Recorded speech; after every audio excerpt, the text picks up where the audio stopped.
Hey Internet, Eric here. Well, Slashback Saturday again. If you don't know what that theme is, I've done a bunch of these, and I'm gonna try to do more now, because I really like this week's theme, and I've already got an idea of what I'm gonna do for next week's theme. Spoiler, Joe. It's a movie I've never seen before, so that'll be fun. But this week, again, if you don't know what Slashback Saturday is, my buddy Joe, the Horror Man, over on his channel, what he does is every Saturday he has a specific theme for a slasher movie, and what it is if you want to participate, it's free to anybody. It's YouTube, of course, it's fucking free, but you're open to participate. Anyone can.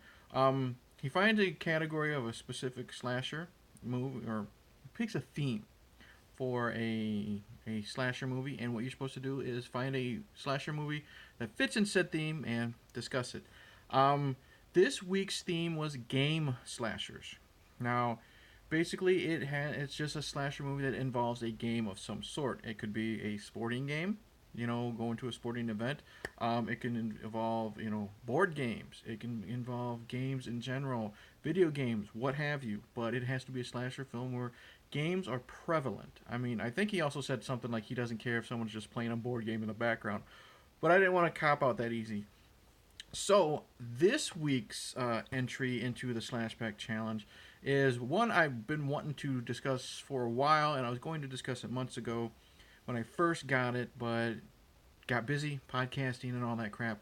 But this is the perfect time to discuss it again. Today's video, Slashback Challenge, Slashback Series, entry, however you want to call it, Game Slashers, is Brainscan from 1995, 1994. It says 94. If you're new to my channel, welcome. I discuss plot spoilers, specific scenes, what have you. The basic plot of this is we are following Edward Furlong's character of Michael, and his mother was killed years ago in a car wreck, which left his leg mangled, and his dad is always traveling. So basically, he's always by himself. Horror fanatic. Basically, only has one friend. He's that weird kid in school who likes horror, and he finds out about this interactive CD-ROM. So that shows you how dated this movie is. But out of an issue of Fangoria, of course. And he plays it, and it's super like it scans your brain, hence the title. And what it is you think you're playing the role of a serial killer. You're supposed to kill somebody, hide the evidence, blah blah blah. And Michael finds out the game is a little all too real, and he is then met by the Trickster, who is the host of the game. And as I said, he finds out the game is a little all too real, and Michael is now the number one suspect in a series of murders that are happening in his town. I remember watching this movie because I saw it promoted in Fangoria all those years ago. Watched it on VHS, and it was one of those that I watched a lot when I was younger. First off, Edward Furlong, everyone knows him from Terminator 2 and American History X and Pet Sematary 2. For me, he's okay in this. He's very rarely, in my opinion, do I think Edward Furlong gives a great performance. I think his only great performance is American History X. He's good in Terminator 2. He's great in American History X. He's okay in Brainscan, just like he's okay in Pet Sematary 2. When he's got to be, dramatic, he tries his best. When he's got to be likable, he tries his best. So it's kind of a paycheck movie for him. I think he's riding off the success of Terminator 2, but he's not horrible, but he's not great. His best friend Kyle is really annoying. I think he's one of those comic relief characters that, to me, just kind of grates on me. He's not as bad as, say, Stu, I think, because I've grown to kind of get annoyed by Stu from Scream. You know what I mean? Just the goofy sidekick that just turns out to be just really annoying to me. Don't really like the Kyle character. Um, love interest for Edward Furlong that lives, of course, she lives right across then she's next door neighbor, and he's spying on her when she's trying to get undressed. When she's gotta be, sexy with him, not sexy with him, but romantic with him. Don't buy it. She's not very great as an actor or actress, what have you. But there is some hope. There are two actors in this that are really good. Frank Langella plays the detective trying to solve the crimes that are going on in the neighborhood, and he's really good at pursuing Michael. No nonsense, by the book detective. Really good at just doing his job, and he gives a really good performance. But the performance of the movie is the performance of the Trickster by Ryder Smith. Never heard of him before, never heard of him after. I do want to recommend watching the interview with him on this Scream Factory Blu-ray. He is hilarious. Also, the behind-the-scenes footage of him just interacting with Edward Furlong, he's fucking funny. But the Trickster is, like I said, he's the host of the Brainscan game. But he literally comes out of the TV, becomes a real character, and convinces Michael to keep going with the game. He's funny as hell. He listens to Primus. He eats disgusting food, and he watches the Three Stooges.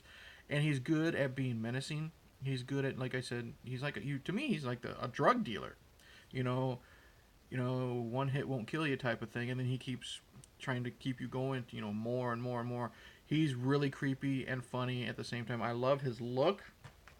You can't really see it here so much, but the elongated nose, he's got a mohawk. It's 94, pierced nose, but he's got these really fucking long fingers, followed by long fingernails. I really, really like T. Ryder's performance in this movie. A really good mixture of menace and horrifying, not like Freddy Krueger became. Freddy Krueger in the beginning was scary, and then he became Bugs Bunny by Freddy's Dead or whatever, which was too much for me. This is perfect. He's likable, he's funny, he's charismatic, and he can be scary, but it's downplayed. So fucking love T. Ryder Smith's. Is it T. Ryder Smith? I said.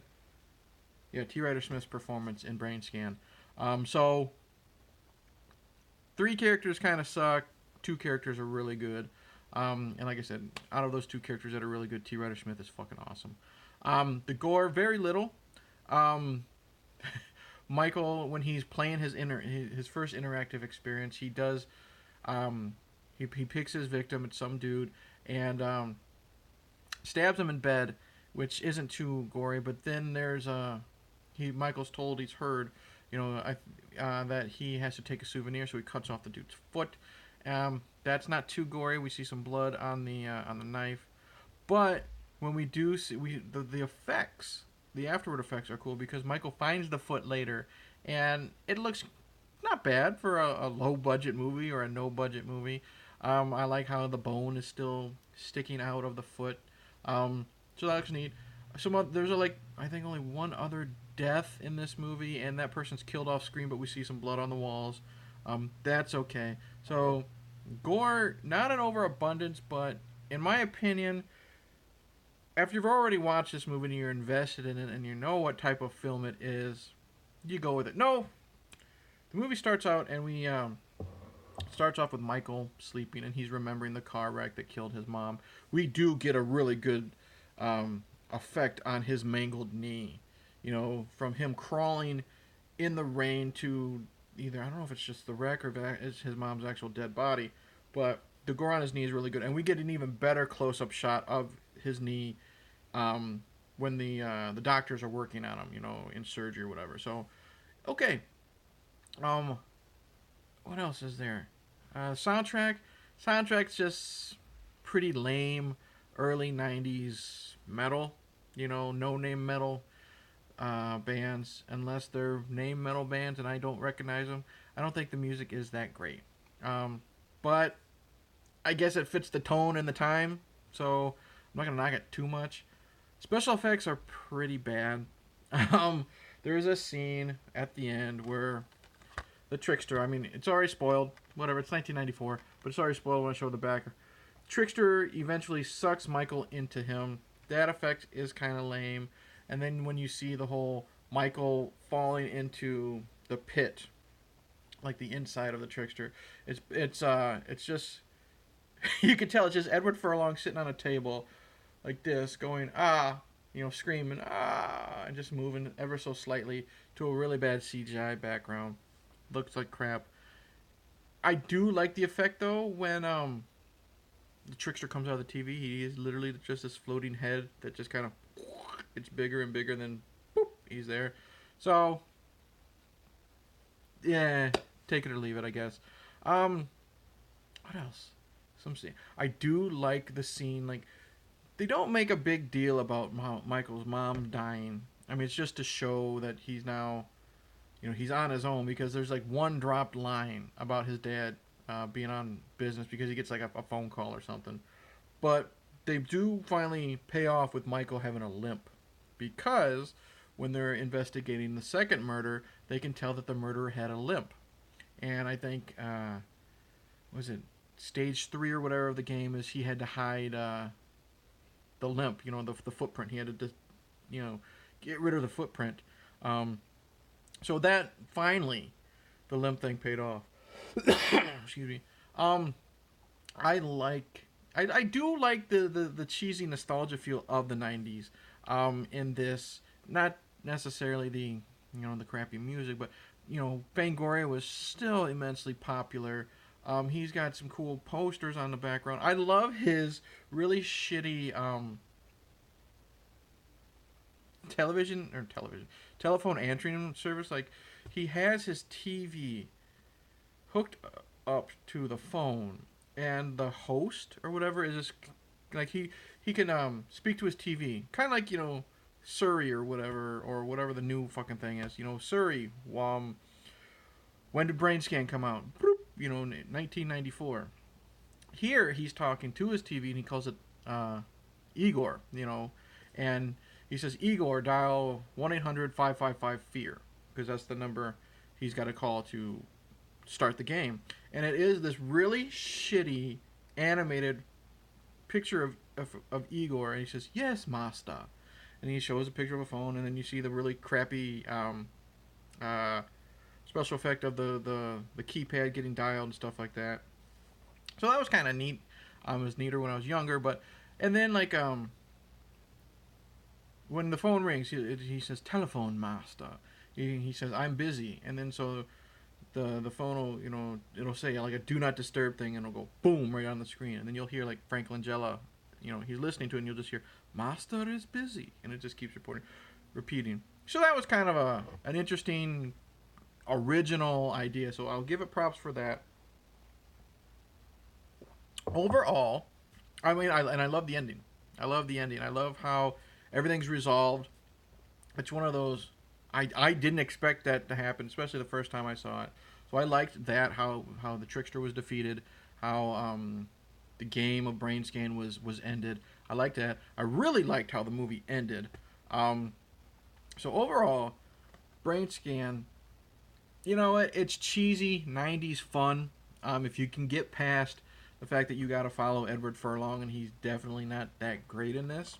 If you can get past that fucking Kyle character and just accept the fact that his love interest, can't act her way out of a paper bag, it's fun. The Trickster is definitely worth watching. The gore is okay. It's fun 90s nostalgia.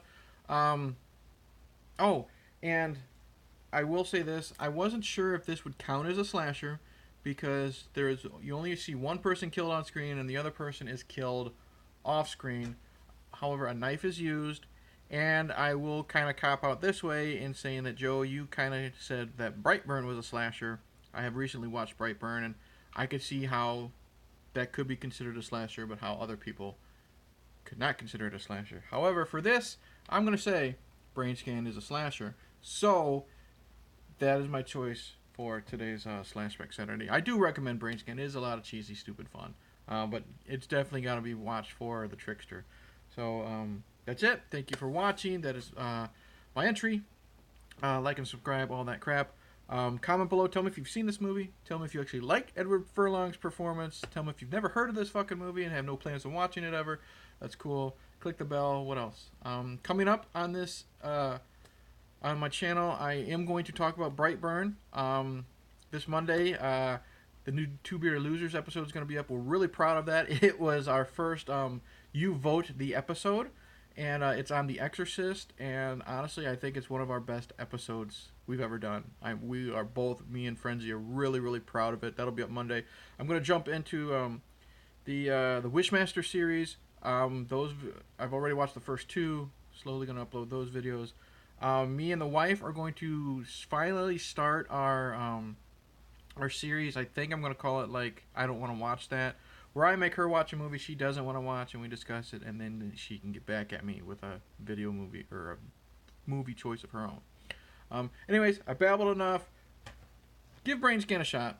It's a lot of fun, and if you hate it, at least watch it for the, you gotta admit that Trickster was good. So that's it. Cheers, and you murdered the witness.